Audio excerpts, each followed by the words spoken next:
بسم الله الرحمن الرحيم الحمد لله نحمده ونستعينه ونستغفره ونعوذ بالله من شرور أنفسنا ومن سيئات أعمالنا من يهده الله فلا مضل له ومن يضلل فلا هادي له وأشهد أن لا إله إلا الله وحده لا شريك له وأشهد أن محمدا عبده ورسوله أما بعد فإن أحسن الكلام كلام الله وخير الهدى هدى محمد صلى الله عليه وسلم وإن شر الأمور محدثاتها وكل محدثة بدعة وكل بدعة ضلالة وكل ضلالة في النار. So today is our fourth lesson, that's lesson number 4 on the book Taqreeb Tadmuriyyah, which is by Sheikh Muhammad bin Salih al-Uthaymeen rahimahullah. And this book that we are studying is basically a summary of the book of Shaykh al-Islam Ibn Taymiyyah rahimahullah, Tadmuriyyah. So in the preceding 3 lessons, we went through the introduction. In the introduction, Shaykh Ibn Taymiyyah rahimahullah, he basically provided some historical background,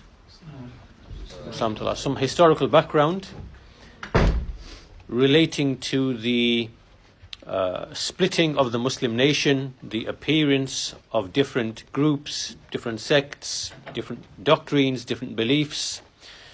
And at the end of that introduction, he established that Allah Azza wa Jal, He creates or He brings about what opposes the truth in order to make the truth to be apparent. Right? So if there wasn't falsehood, we would not know truth. Just like with everything else, we see things occur in pairs. If there wasn't,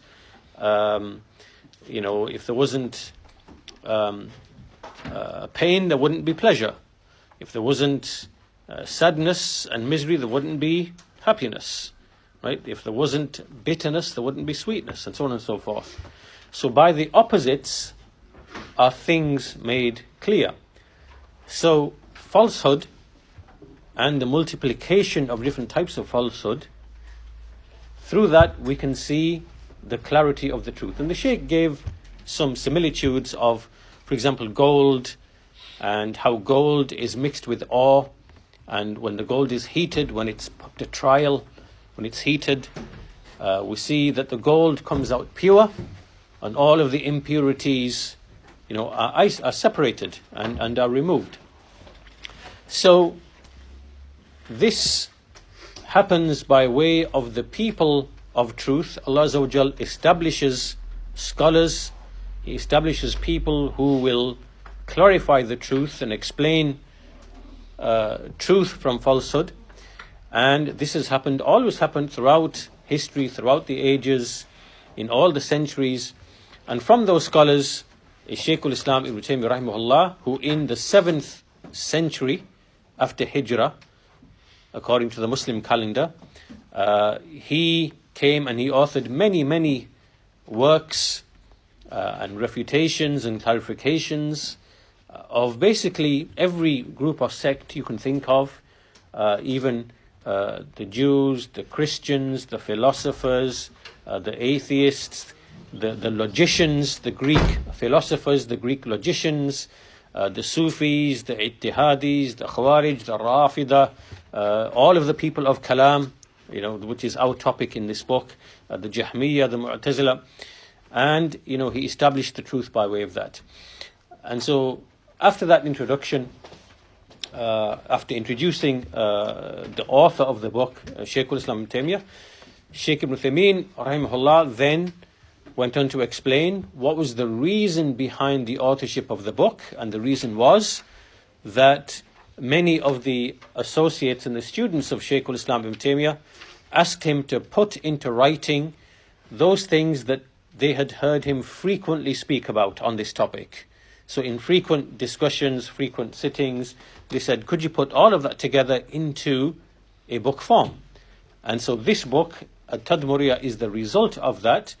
And this book, as we said, it deals with 2 topics. The first is the attributes of Allah. How do we believe in the attributes of Allah? And the second is to do with al-qadr, the divine decree, and Allah's legislation, right? And how there is no conflict between Allah legislating things for us to do or not to do, and between Allah decreeing all things, right? All things being from His knowledge, from His decree, from His will, from His creation. There's no conflict between those two things. And so that's the second half of the book. And the first half of the book is the issue of the attributes of Allah subhanahu wa ta'ala. So in the second half of the third lesson, we began the main text of the book. And in the main text of the book, in the opening paragraph, we established one principle, which is, and in fact, before we established that principle, we first of all looked at language, kalam. All of speech, in all languages, it divides into two categories. It is either khabar, it is either merely conveying information, or it is a request, a talab, which means a command or a prohibition. Right? So all the speech of a man, all the speech of everyone, every person, is either khabar or it is talab. Right? So once we understand that, then when we look at the Quran, the revelation of Allah Azza wa Jal, then in the Quran, which is from Allah Azza wa Jal, we are either receiving a khabar or we are receiving a talab, a request.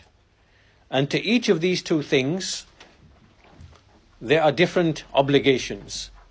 Right? So with respect to the khabar, which is Allah Azza wa Jal informing us of something, whether that is about Himself, whether that is about the unseen, meaning the stories of the past which we never witnessed, whether it is what comes after death, of the grave, resurrection, paradise, hellfire, the recompense.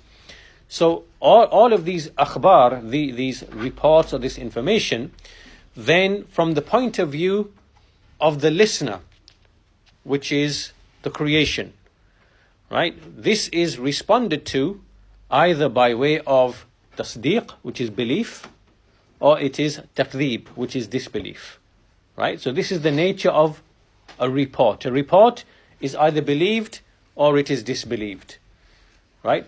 So the topic of Allah's names and His attributes, Allah's names and attributes, it is khabar. It is pure information. It is pure report from Allah Azza wa Jal. And this report, which we see throughout the whole of the Quran, it informs us as to what is obligatory for Allah, of His tawheed, meaning that He is singled out, He's unique in His right to be worshipped, and the fact that He has perfect attributes, and certain things which are impossible for Him. Right? It is impossible for Him to have a partner who deserves or is given worship alongside Him. It is impossible for Him to have a naqs, any deficiency, and to have any resemblance or likeness between Himself and the creation in terms of the realities of His attributes. Right? All of these are impossibilities. So the Quran, in the information which it conveys, which is the khabar, then this is what it conveys to us about Allah Azza wa Jal Himself. Right? So this is all from the bab of al-khabar. So when we listen to it, we can respond to it either with tasdeeq, which is belief and acceptance, or it is takdeeb, which is rejection and disbelief. We looked at some evidences for that. Ayatul Kursi, which is the chapter 2, verse 255, is an excellent example of where we can see Allah Azza wa Jal affirming things for Himself and negating things for Himself. So that's what we covered in the previous lesson. So today's lesson, lesson 4, starts from this point onwards. So as you recall, we said that speech is either khabar or it is talab. So we've dealt with the first half. The first half is khabar, and now we're going to deal very briefly with the second half, which is at-talab, which is the request. So Ibn Uthaymeen rahimahullah ta'ala, he said, وَأَمَّا الْكَلَامِ فِي الشَّرْعِ وَالْقَدَرِ وَأَمَّا الْكَلَامِ فِي الشَّرْعِ وَالْقَدَرِ. As for the speech about Allah's legislation and His decree. Right, so this is now the legislation of Allah, the commands, the prohibitions, and also the decree. فَهُوَ مِنْ بَابِ الطَّلَبِ الدَّائِرِ بَيْنَ الْأَمْرِ وَالنَّهِي مِنْ قِبَلِ الْمُتَكَلِّمِ. So he says, as for speech regarding the legislation and the decree, the destiny decree, then this is from the angle of a talab. This is from the angle of a request that is being made. And this request revolves between either a command or a prohibition from the angle of the speaker. So the speaker, who is Allah in the Quran, right? It is a command or a prohibition. المقابل بالطاعة أو المعصية من قبل المخاطب.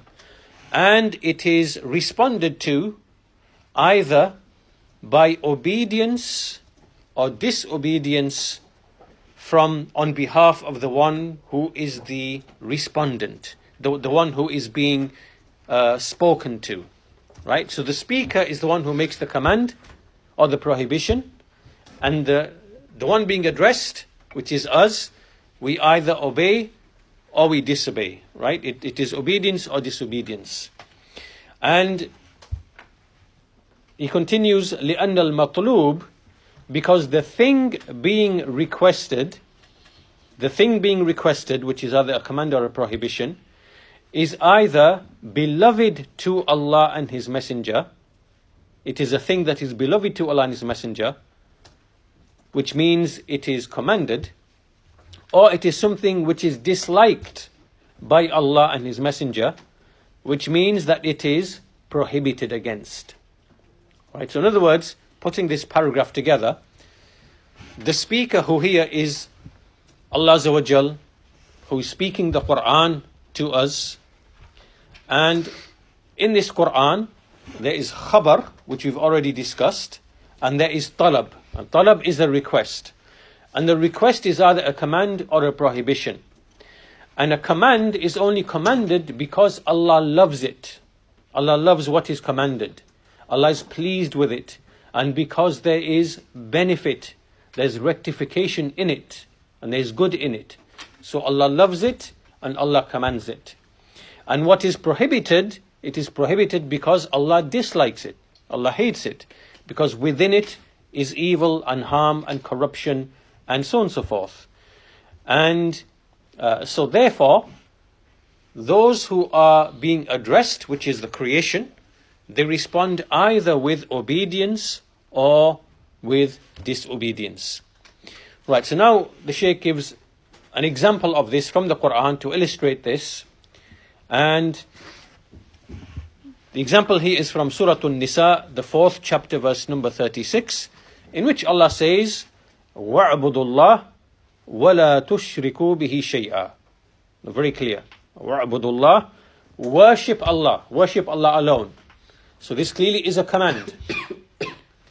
Allah has commanded the worship of Him alone, because the worship of Him alone is truth, it is justice, it is rectification. When you single out Allah in worship, you are in service, in servitude to Him alone. It means you are saved from enslavement to everything else. Right? You are saved from enslavement to your desires, to shaitan, to people. Right? You are freed from enslavement by worshipping Allah alone. So Allah loves it. And so Allah has commanded it here. And then He said, وَلَا تُشْرِكُوا بِهِ شَيْئًا. And do not associate anything with Him in worship. Meaning, do not worship anything alongside Him. Why? Because within that is corruption, it is injustice, it is evil, and so on and so forth. So, وَاعْبُدُوا اللَّهِ is a command to the worship of Allah, And وَلَا تُشْرِكُوا بِهِ شَيْئًا, do not associate anything with him, is a prohibition from shirk or polytheism or idolatry or worshipping other things alongside Allah Azza wa Jal. So the Shaykh goes on to explain وَالْفَرْقِ بَيْنَ الْخَبَرِ وَالطَّلَبِ فِي حَقِيقَتِهِمَا وَحُكْمِهِمَا مَعْلُومٌ. He says the difference between a khabar, which is a report, and a talab, which is a request, as regards to the reality of these two things and their ruling, this is known, right? This is something that is clearly known, right? So the Shaykh actually illustrates this in his explanation. Let me explain to you the difference between khabar and talab. If someone said to you, stand up, if someone said to you, stand up, and you said to him, you've spoken the truth. Right? If someone said to you, qum, and you said, sadaqt, you've spoken the truth, right? Then this is wrong. Because when someone gives you a command or a prohibition, you don't respond by saying, you've spoken truthfully. Right? Like for example, you have your parents say, do such and such. And then you say, you've spoken the truth. This doesn't make any sense. Because this is a talab, this is a request. And with a request is only met with either obedience or disobedience. Right? You don't say, yes, you've spoken the truth. This is wrong. And so that's the difference between a khabar and a talab. With a khabar, with a report, you say, if I said to you, so-and-so person is stood outside, you can say to me, sadaqt aw kadhabt. You can say you've spoken truthfully or you're incorrect. You've erred or you're lying. Right? This is a khabar. This is how you respond to a khabar. It is either acceptance or rejection. But with a command or a prohibition, it is either imtithal, it is, you fulfill what you've been asked to do, or you don't, or you disobey. So the difference between al-khabar wa talab is very, very clear and apparent. And as the Shaykh says, Shaykh Ibn Uthaymeen, that al-talab, a request, is responded to either with obedience or with disobedience. And we don't say in response to a command or a prohibition, like if Allah says in the Quran, establish the prayer. Establish the prayer. We don't say Allah has spoken truthfully. We actually do what we've been ordered to do. We establish the prayer. And the same with everything else, righteousness to parents and so on and so forth. So the Shaykh goes on to say, it's as Ibn Taymiyyah said, that this is ma'lumun likulli ahad. This difference between the report and the request, report is khabar and the request is the talab, this difference is known by everybody. Ma'lumun likulli, it's known to everybody. And the Shaykh Ibn Uthaymeen says, this is known even to children. This difference is known even to children. Because if you said to a child, for example, idhab wa ahdir kada wa kada, if you said to the child, go and do such and such, or whatever, he would then just simply go and do what you told him, because he knows what is a command. But if you said to him, ja'at ummuk or abuk, if you say to him, oh look, your father's here or your mother's here, your mother's come, your father's come, then he will start rejoicing, he'll be happy, right? And he'll be really happy, because intrinsically he knows the difference between a khabar and a talab, right? He knows the difference between a report and between a request. So in other words, up until this point, what Ibn Taymiyyah is doing in this opening section is really laying down the foundations for the two topics he is going to address in this book, right? The first half of the book, he is addressing the issue of Allah's names and His attributes, right? Under which principle does Allah's names and His attributes come under? It is under the principle of the report, the khabar, right? The khabar. It's from a report because, as we said, the intellect on its own is not sufficient to acquire detailed knowledge about Allah subhanahu wa ta'ala, right? And to attempt to do so is futile. You will enter into misguidance as many nations of the past entered into misguidance, right? Yes, the intellect can derive some knowledge about Allah at a basic level, that He exists, obviously, that He's knowledgeable, that He's powerful, that He's wise, that He has will, and and so on and so forth. Some things that we can deduce. So the intellect can do that, but it cannot have detailed knowledge of Allah subhanahu wa ta'ala. So therefore, the central foundational principle is the khabar, the report, right? This is very different to the people of philosophy, the Greek philosophers and whoever followed in their path, because what they say that the way you start is that you erase everything from your mind, you erase everything from your heart, you start from a clean slate, and then you build knowledge, right? And in this, they don't distinguish between knowledge of the world and knowledge of, what is beyond the world, right? Knowledge of the Creator and the unseen. So they enter into confusion, right? And so Muslims followed them in that, and they made that to be the underlying principle, to make reason to be the foundation, not revelation to be the foundation, right? And this is why this book has been authored, because many sects, groups, splits, differences, controversies appeared specifically because of that mistake. So what Ibn Taymiyyah is doing in this opening to the book is explaining to us that the topic of the attributes, which is the first half of the book, comes under the subject matter of the khabar, the report. That's the underlying principle. And as for the topic of the second half of the book, which is al-qadar, and the legislation of Allah and the decree, and this is like when someone says, well, if Allah wanted me to pray, then I would have prayed. If Allah didn't want me to drink, then I wouldn't have drunk, right? You probably heard these types of arguments, right? So this is when people they try to use Allah's decree as an argument against His legislation, right? You often find the sinful people doing this. Well, if Allah wanted me to pray, then I would have prayed. If Allah, didn't want me to smoke, then I wouldn't have smoked. This is a futile. This is a topic that's going to be discussed in the second half of the book. What principle does that come under? The principle to do with the legislation and the qadar. Well, it is the topic of at-talab, the request. And notice how these two in turn go back to language, the speech, the kalam. Kalam is either khabar or it is talab.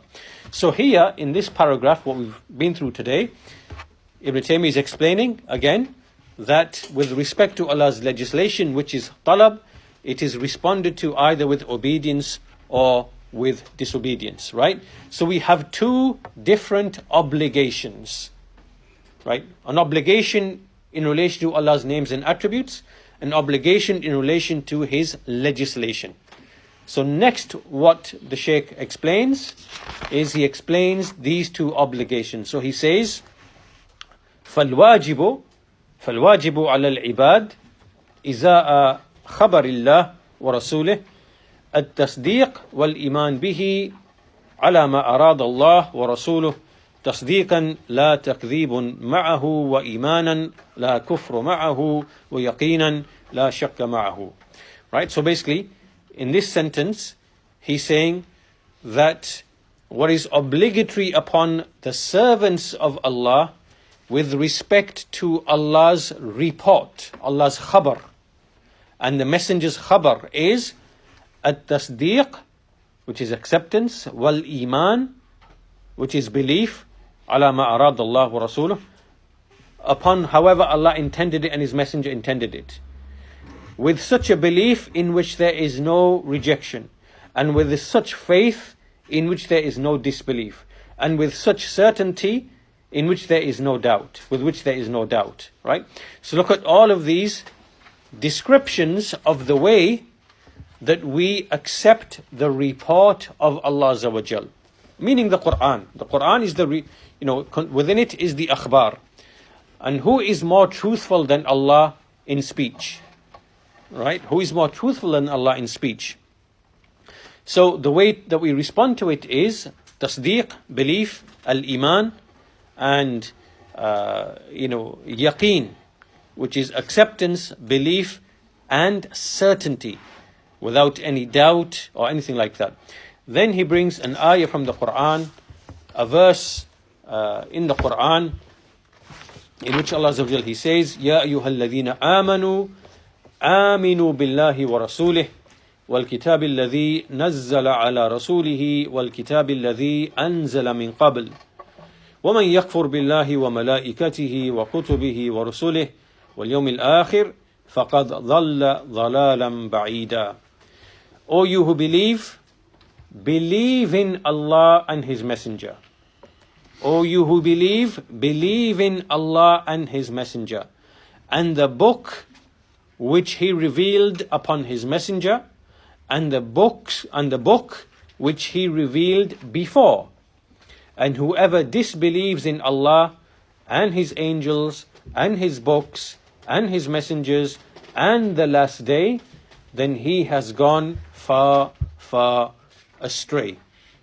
Right? So this verse is a proof of the obligation to believe in whatever Allah has informed us about. And in this verse, which is in Surah An-Nisa, the 4th chapter, verse 136, in this verse you can also see 5 of the 6 pillars of Iman. 5 of the 6 pillars of Iman. In this verse there is mention of Allah, the angels, the books, the messengers, and the last day. And obviously the 6th pillar is Al-Qadr, the divine decree. And so these are the pillars of Iman, and these are things of which we are informed, of which Allah has brought us akhbar, about Himself, about the angels, about the books, the messengers, and the last day. Alright, so these are things that we believe in. And at the beginning of the verse, Allah says, Ya ayyuhalladhina amanu, aminu billah wa rasulih. O you who believe in Allah and His Messenger. There's a question that the Shaykh mentions here as well, which is, why in this verse does Allah say, O you who believe, and then command us to believe in Allah and His Messenger? If we are already believers, O you who believe, then why follow it with a command to believe in Allah and His Messenger? And the answer or the explanation to that is that in this verse, Ya ayyuhalladhina amanu, the first mention of belief, O you who believe, alludes to a general belief. O you who have believed with a generalized belief. Right? O you who have believed with a generalized belief, with Iman mujmal. Right? And then what follows is a command to have Iman mufassal, to have a detailed belief. Right? Meaning to have detailed knowledge of all of the affairs of belief in those things that we cannot directly see. Right? Or that we haven't observed or witnessed directly. Right? To believe in Allah, His angels, the books, the messengers, the last day. Right? To have a detailed belief. So anyhow, this verse is a proof of the obligation to accept and believe and have certainty. Right? To have tasdeeq and iman and yaqeen in whatever Allah has informed us about.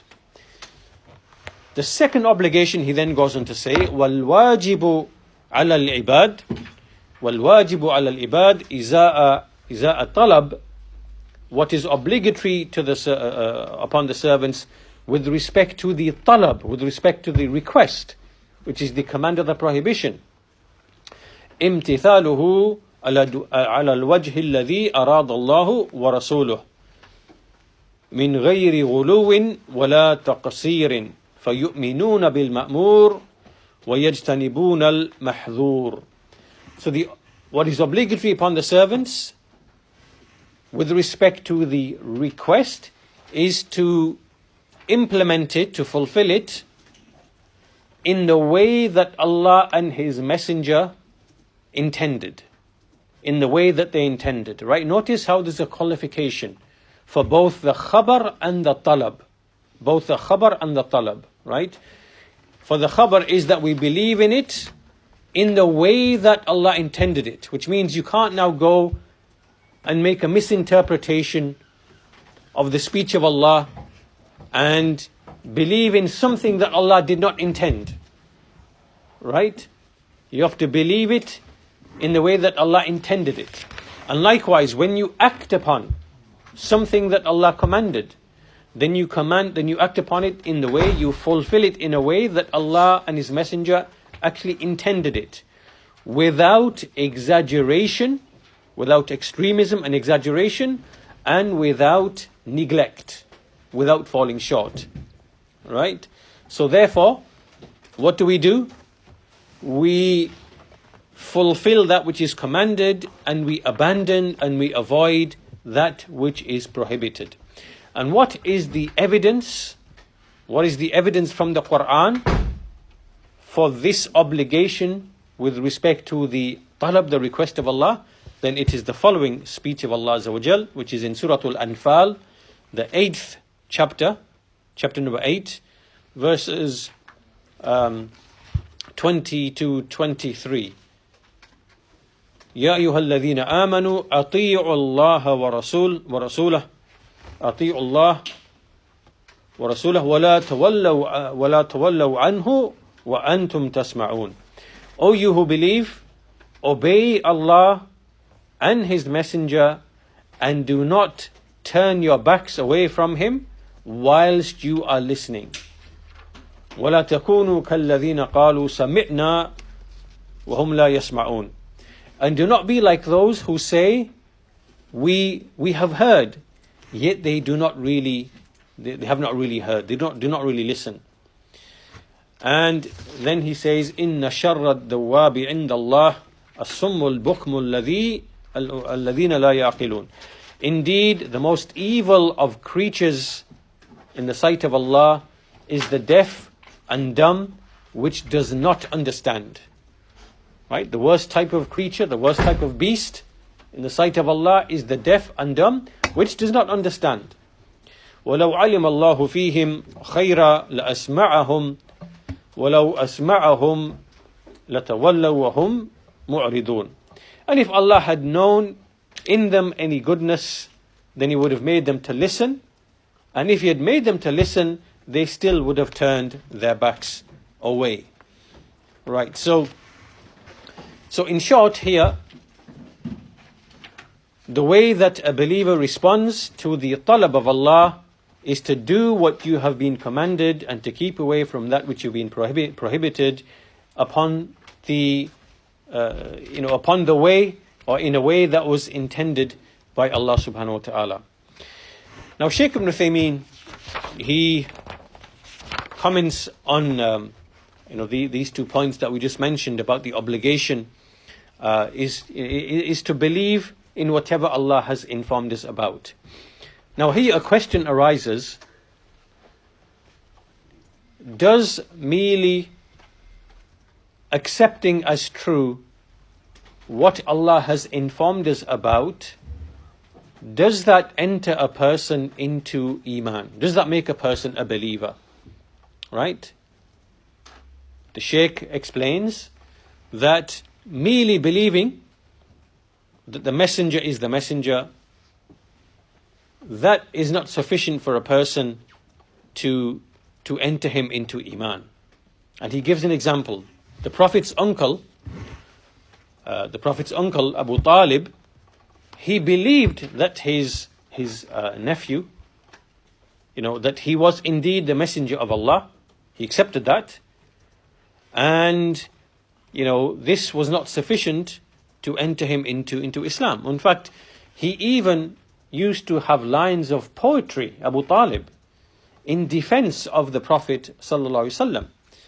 And, he says, لَقَدْ عَلِمُوا أَنَّ ابْنَنَا لَا مُكَذَّبٌ لَدَيْنَا وَلَا يُؤْنَى بِقَوْلِ الْأَبَاطِيلِ.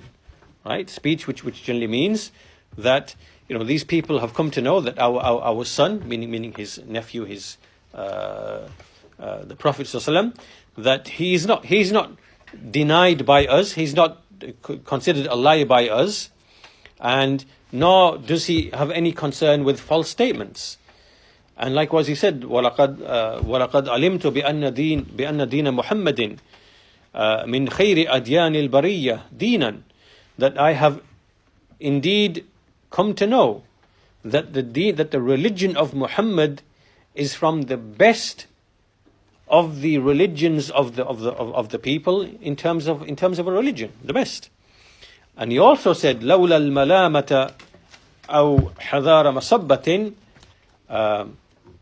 لرأيتني سمحا بذاك مبينا, that had it not been for blame coming to me and for fear of being abused and reviled, then you would have seen me basically adopting that religion openly.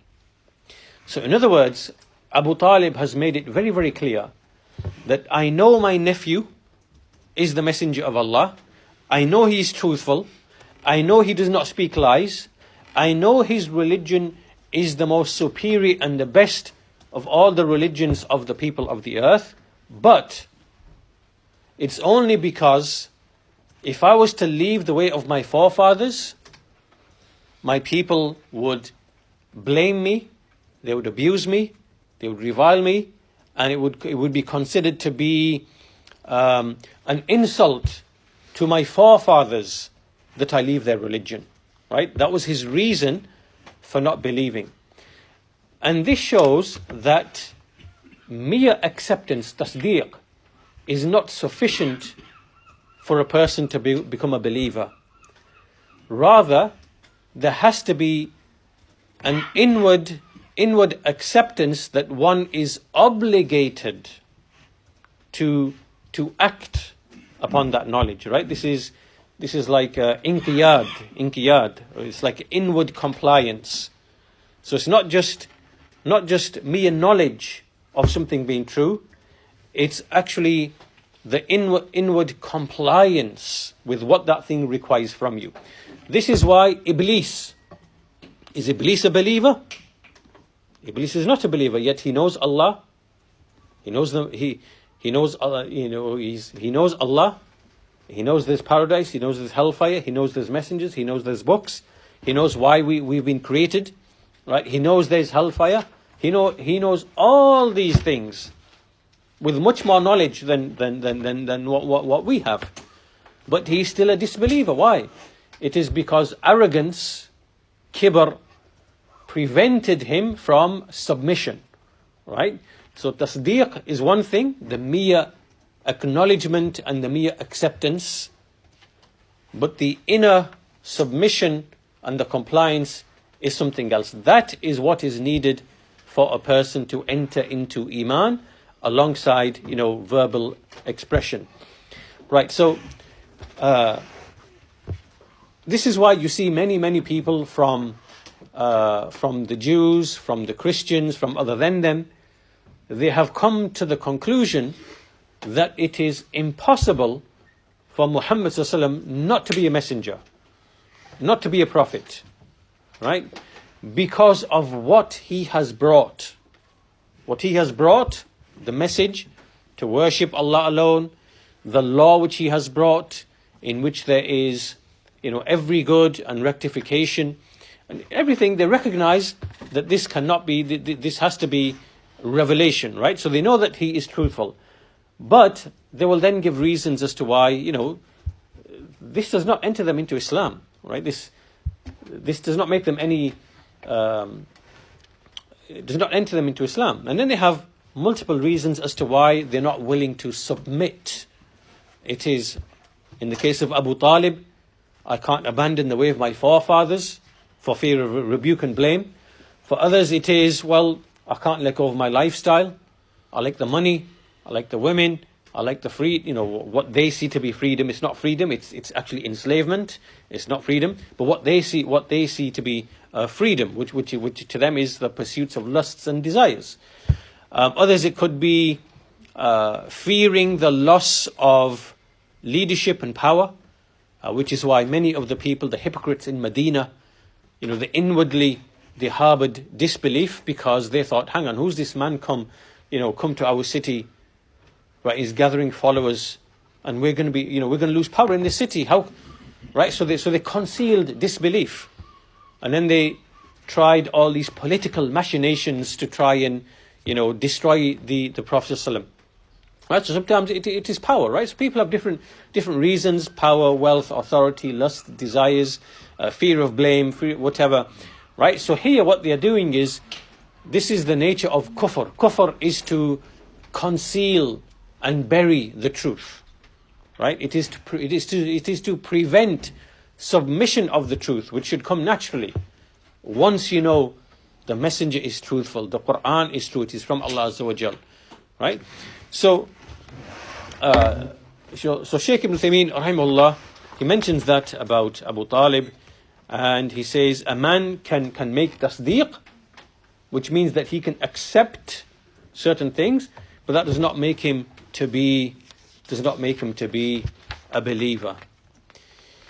Right, so this ends this particular opening section. Right, this opening section is simply an introduction to the book as a whole, the two parts to the book, the part about Allah's attributes and the part about Al-Qadr. So now we are going to move to the next section, the next fasl, and this is where we now start in detail looking at the principles, the rules and the principles to do with Allah's names and His attributes. So what we'll do for today's lesson, inshallah ta'ala, we'll read through the opening paragraph, the first paragraph, and then we'll leave the commentary for next lesson, inshallah ta'ala. So in the next section, page 15, if you have the book, the top of page 15, if you have the book, fasl, إِذَا تَبَيَّنَ ذَلِكَ فَهَاهُنَا أَصْلًا. So once this becomes clear, once you've understood what has preceded, then there are two principles that we should understand. There are two principles. Al-Aslu al-Awwal fi sifat. The first principle regarding the attributes, وَهُوَ أَن يُوصَفَ اللَّهُ بِمَا وَصَفَ بِهِ نَفْسَهُ وَبِمَا وَصَفَتْهُ بِهِ رُسُلُهُ إيمانا بلا تمثيل وتنزيها بلا تعطيل كما جمع الله تعالى بينهما في قوله ليس كمثله شيء وهو السميع البصير. Okay, so he says here, the first principle regarding the attributes, which is that Allah is to be described with whatever He described Himself and with whatever His messengers described Him.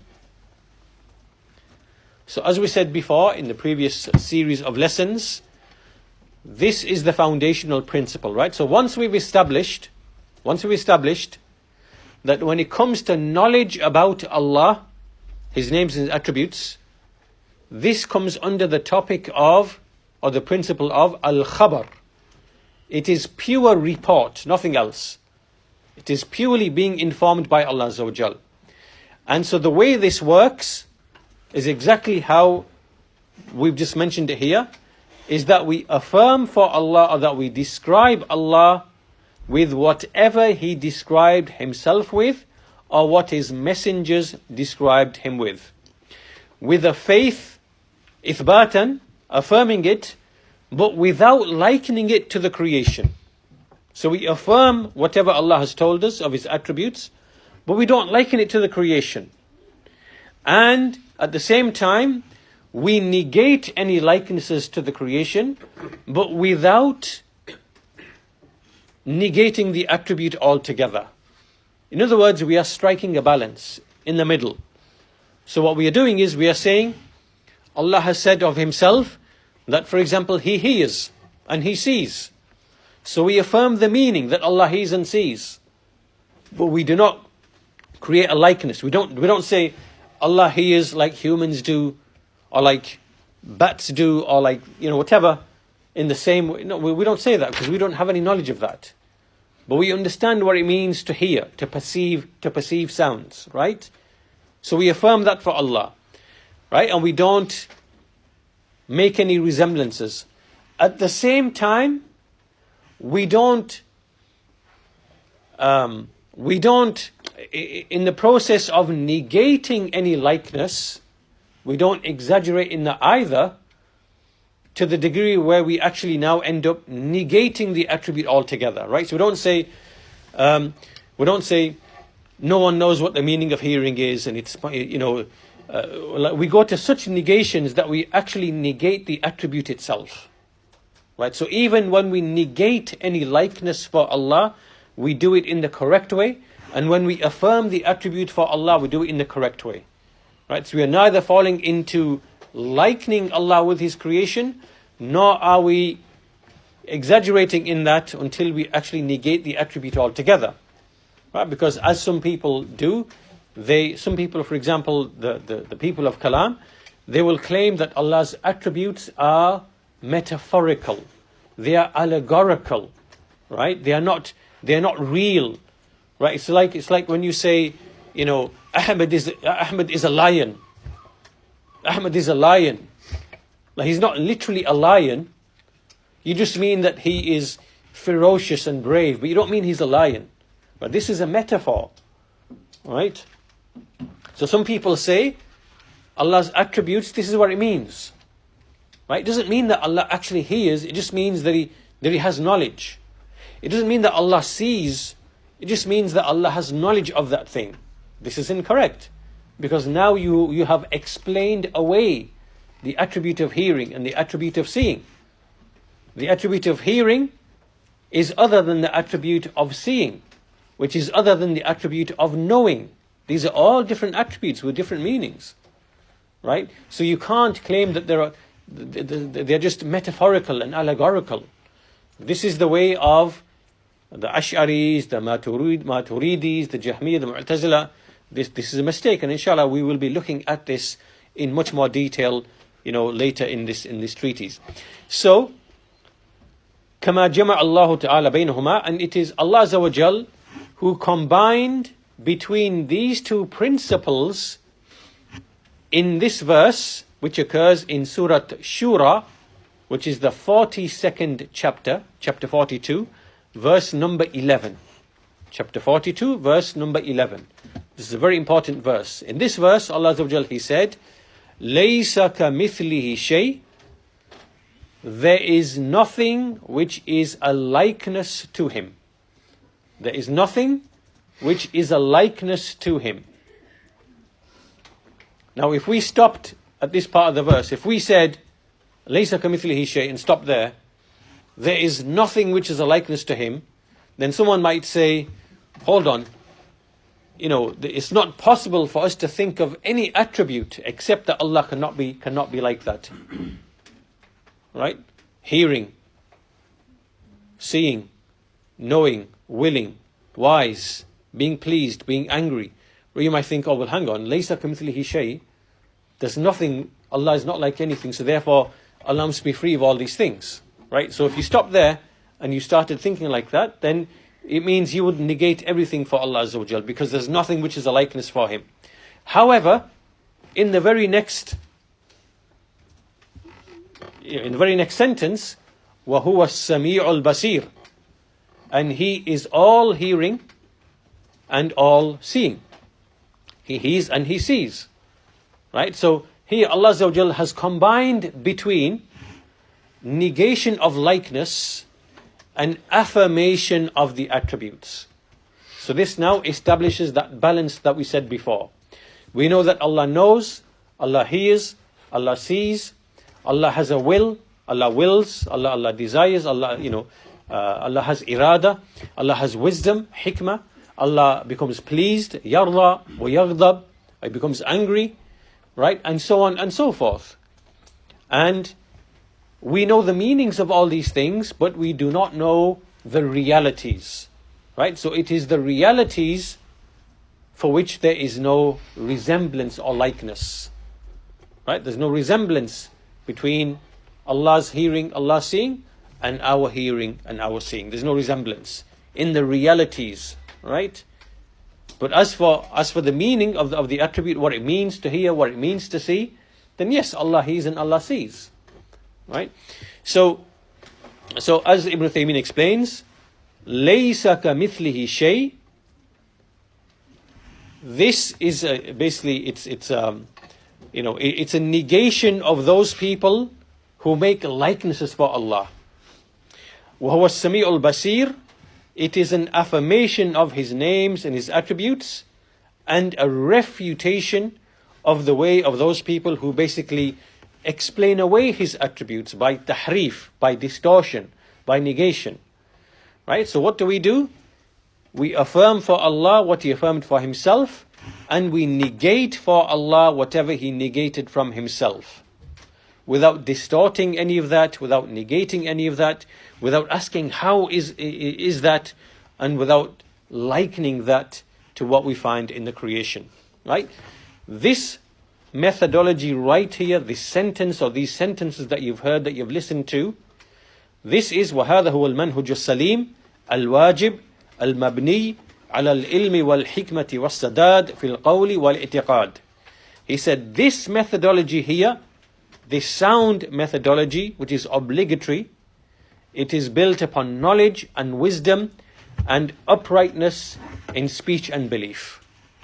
Right? So this, what you've heard, these simple sentences, what you've heard, right? This is the foundation in this entire topic. If you stick to this, if you stick to these principles in this speech, then obviously there's further study and further detail to this as well. But this is the basic principle by which we oppose every other faction.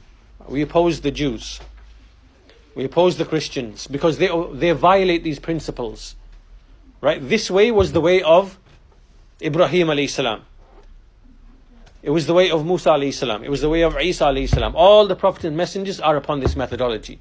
All the revealed books which Allah sent down, from the Torah, the Injil, the scrolls of Abraham, the Zabur, the Psalms of David, all whatever Allah revealed, all of those books are upon this very principle right here, right? Which is founded upon the Quran. They are all built upon this principle when it comes to speech about Allah. So this is the way of ilm, wal hikmah, and wisdom, was sadad fil qawl wal i'tiqad. That this is the upright speech and belief. Walahu dalilan. It has two evidences, athari wa nadhari. And there are two evidences for this. One which is, text, and the other which is reason, an argument of reason. وَإِن شِئْتَ فَقُلْ سَمْعِي وَأَقْلِي. And if you want to say, it is evidence which is heard, which is revelation, and evidence which is aqli, which is rational and intellectual. Right? So, inshallah ta'ala, we will look at those two evidences for this principle in the next lesson, inshallah ta'ala.